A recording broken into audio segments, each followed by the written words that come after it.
Bonjour à toutes et à tous, troisième partie de cette vidéo de cours virtuel consacré encore et toujours au cours sur l'histoire et sur l'interprétation. Donc comme d'habitude, on va continuer à lire de façon détaillée le cours. N'oubliez pas d'avoir avec vous votre répertoire afin de noter les définitions. Ayez aussi avec vous votre manuel de philosophie. Et puis je le dis et je le redis, attention, ça, les cours que je fais virtuellement, c'est une compensation par rapport à un vrai cours de philosophie.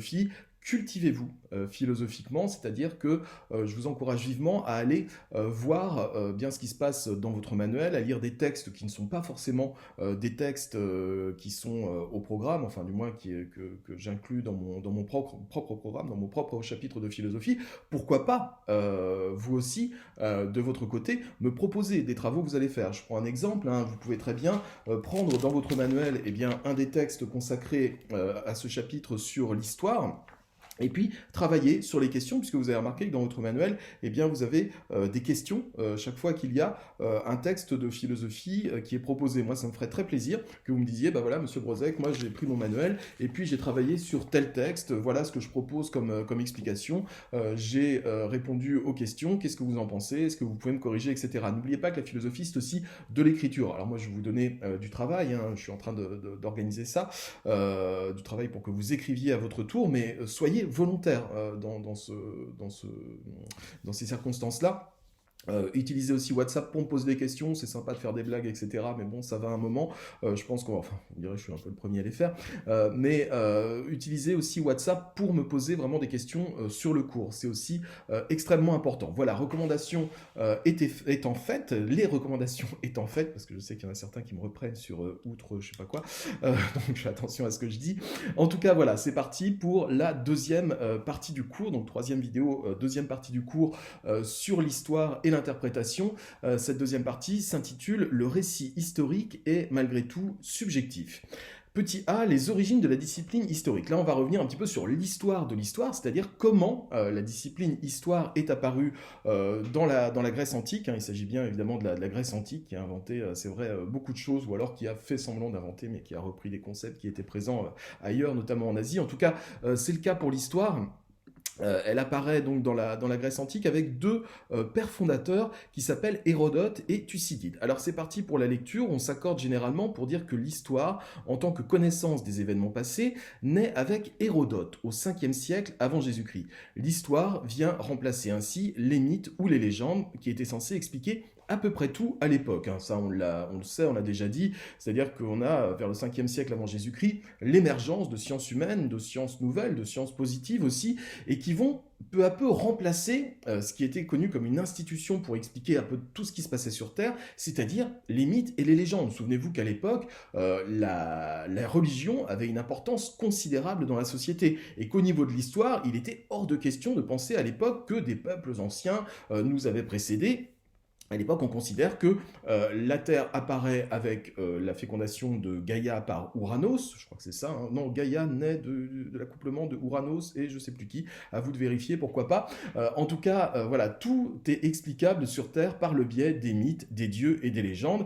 Et puis, il y a certains penseurs à l'époque qui commencent à s'ériger un petit peu contre cette conception purement religieuse, purement basée sur la croyance des choses, et puis on va mettre en place des moyens un peu plus rationnels pour essayer d'expliquer le pourquoi, le comment de l'apparition des êtres humains sur Terre. Alors sans remonter jusque-là, hein, effectivement, Hérodote va s'intéresser, lui, à l'histoire immédiate. Donc, en tant que connaissance des événements passés, elle naît avec Hérodote au 5e siècle avant Jésus-Christ. L'histoire vient ainsi remplacer les mythes ou les légendes qui étaient censés expliquer à peu près tout à l'époque, j'ai déjà dit. L'historien, chez les Grecs, c'est celui qui a vu, le témoin. Cette situation a donné naissance au mot autopsie. Alors c'est marrant parce qu'aujourd'hui on utilise le mot autopsie pour disséquer des personnes décédées pour essayer de comprendre ce qui les a tués. À l'époque, autopsie, ça vient de auto-optique, voir par soi-même, donc ça s'applique effectivement à l'histoire. L'histoire est à l'époque une autopsie, voir de ses propres yeux. Le mot français, histoire, lui vient du latin historia, qui signifie enquête. Donc en grec, autopsie, autopsia, autoptikos, je crois, et en latin, historia, c'est-à-dire l'enquête. Dans ces histoires, hein, c'est le nom du livre que nous laisse Hérodote, dans ces histoires, Hérodote, donc ces dates c'est 482-400 425 avant Jésus-Christ, affirme travailler à la conservation des faits et des gestes principaux des hommes, à travailler à ce que ces actions ne s'effacent pas de la mémoire collective. Les écrits d'Hérodote concernent principalement les guerres médiques, c'est-à-dire les guerres entre les Grecs et les Perses. Je crois que c'est ce qui est raconté notamment dans le film 300, avec les mecs super bien gaulés là, qui se tapent dessus. Les guerres médiques sont vraiment un événement majeur dans l'histoire de la Grèce antique.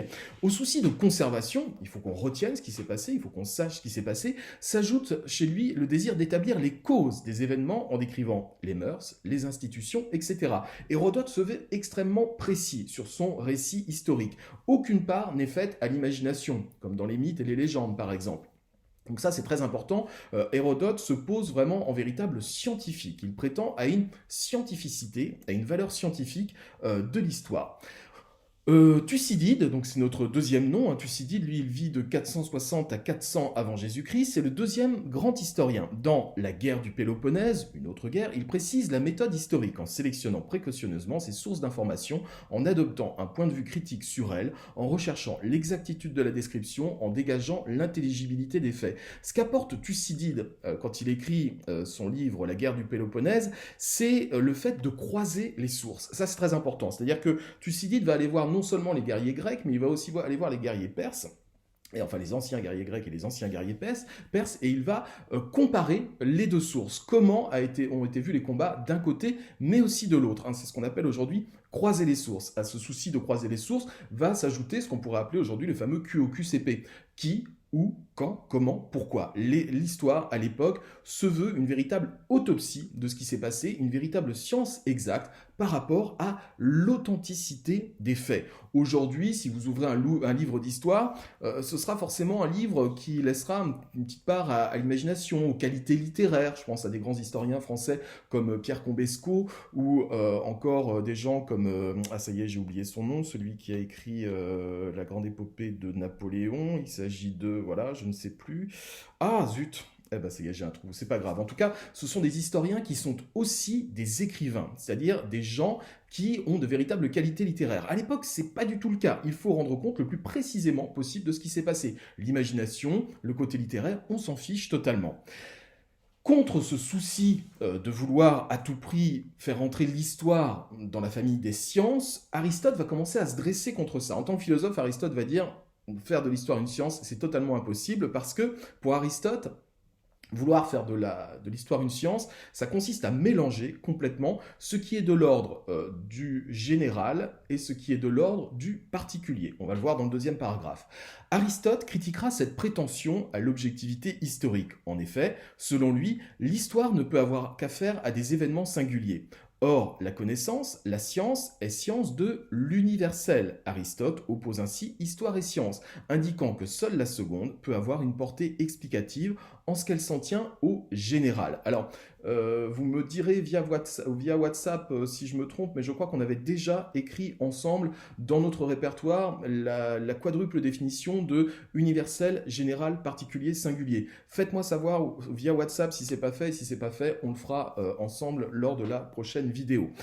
Donc pour Aristote, clairement, une science a une visée universelle, avec une théorie scientifique, je dois pouvoir expliquer absolument tout ce qui se passe dans l'univers. Alors c'est formidable, c'est génial. Par exemple, la loi de la gravitation, qui avait été découverte plus tard, évidemment, par notre ami, ça y est, je vais encore avoir un trou, mais c'est pas possible, celui qui a pris une pomme sur la tête, Newton.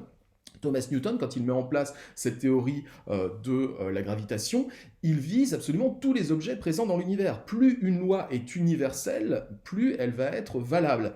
Eh bien, Aristote dit... on ne peut pas tirer de loi de l'histoire, c'est pas possible, ça ne peut pas être universel. On l'avait déjà vu ensemble quand on a abordé l'introduction.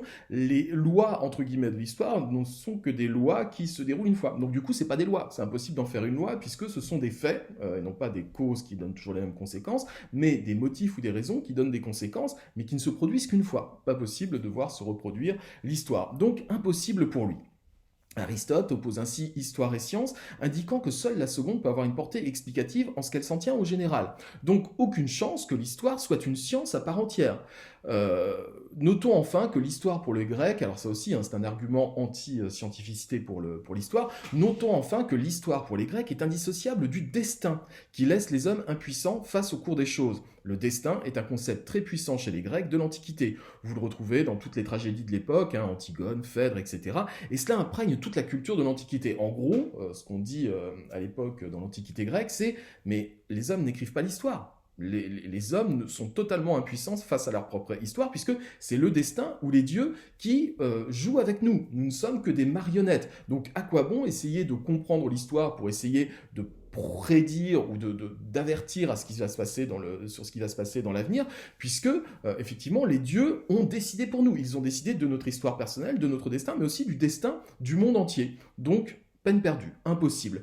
Aucune chance d'échapper à votre destin, qui que vous soyez.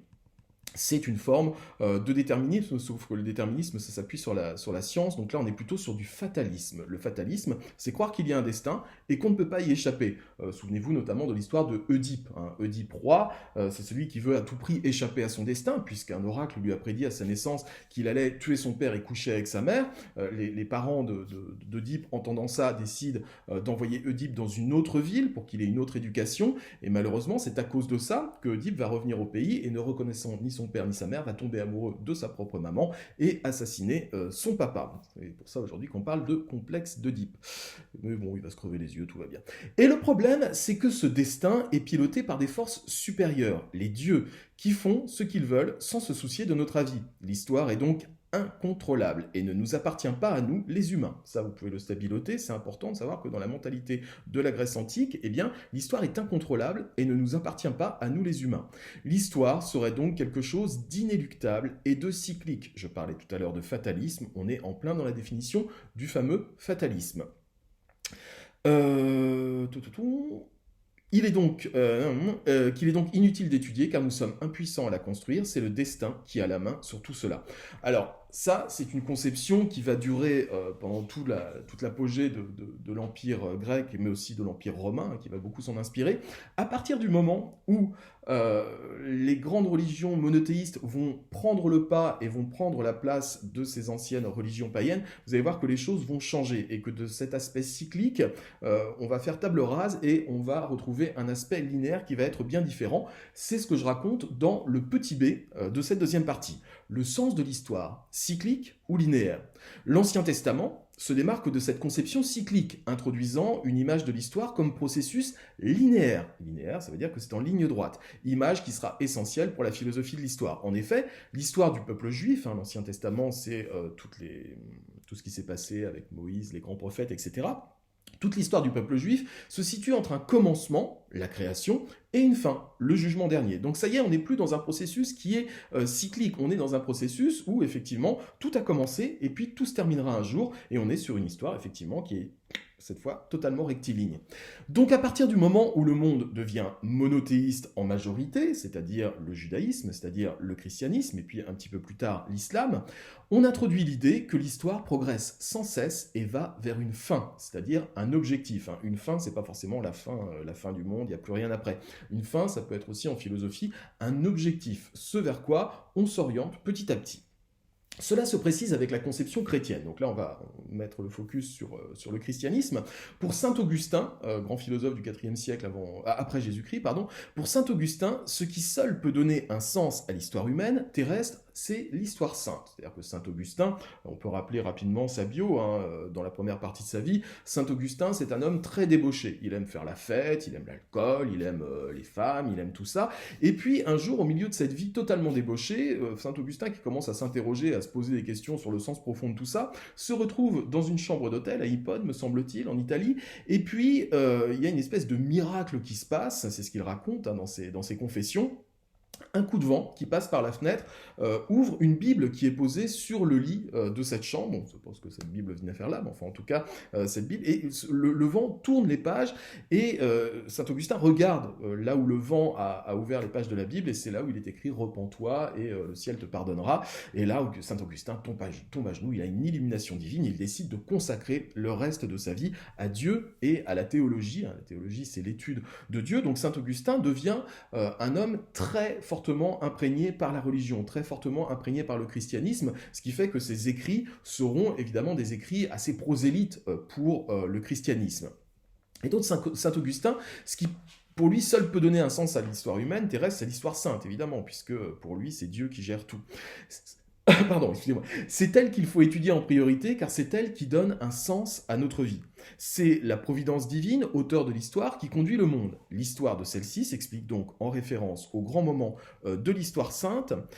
Par exemple, l'incarnation de Dieu en Jésus-Christ. C'est-à-dire que saint Augustin décide de découper l'histoire en tous ces grands événements, mais ces événements qui sont des événements religieux. Et le passage de Jésus-Christ sur Terre est évidemment l'événement le plus important qui a pu se produire sur Terre. Cette conception est moins pessimiste que l'histoire des Grecs, car elle offre la perspective réconfortante du salut. Ça se passe comment? Eh bien, pour saint Augustin, effectivement, Dieu a la main sur notre vie. Il a la main sur l'histoire de l'humanité. Mais malgré tout, l'homme a une carte à jouer là-dedans. Pourquoi? Parce que si on regarde l'histoire telle que saint Augustin nous la raconte, tout commence avec Adam et Ève, et puis il y a le péché originel, Dieu chasse Adam et Ève du paradis terrestre, ils doivent venir sur Terre, et ce sont des êtres pécamineux.